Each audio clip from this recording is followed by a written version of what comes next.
Welcome to our thought for today. My name is Susan. What's in a name? Asked Shakespeare's Juliet. Well, quite a lot, I think. When you hear somebody's name, sometimes you get a mental picture of them if you haven't met them, perhaps because it's the same name as somebody you know, or perhaps sometimes their name dates them.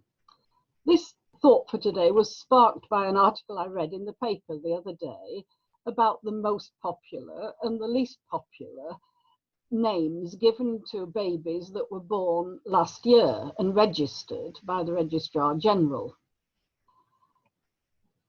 It's strange how fashions change.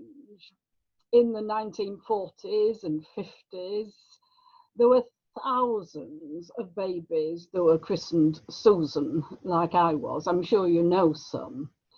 Whereas I was reading that last year there was only about half a dozen Susans registered. So I think it's time for a comeback.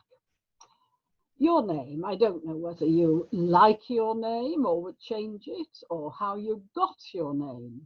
Or maybe you've got a middle name called after somebody in the family. Although my mother used to jokingly say, not literally, oh, so-and-so, their middle name is Trouble. What somebody is like, what's in a name. I once went to a very special naming event, a christening, a baptism, in a big church in Nigeria.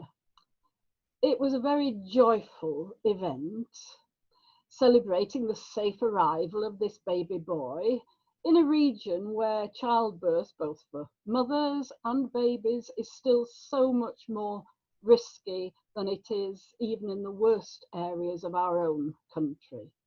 So it was very happy, and the family literally danced down the aisle. Then it came to the moment where the minister gave a name to this baby. And his middle name, he said, I baptize you Gospel. I don't think there are many Gospel names, babies registered last year by the registrar. A child called Gospel. That old word that means literally good story or good news.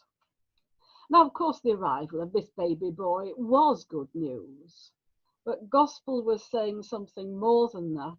It was about the best news in the world, that God loves every single baby that is born into this world, that Jesus came to show us that love in all that he did and said, and that that love and care is still at work in this world today. What's in a name?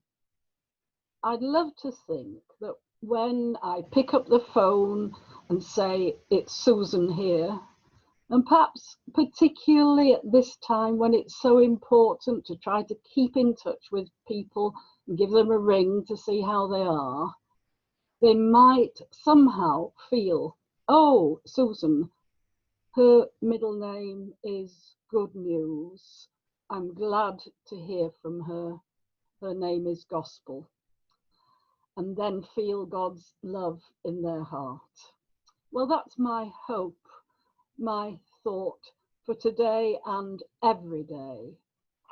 And just in case you're wondering, the most popular names last year were Oliver and Olivia.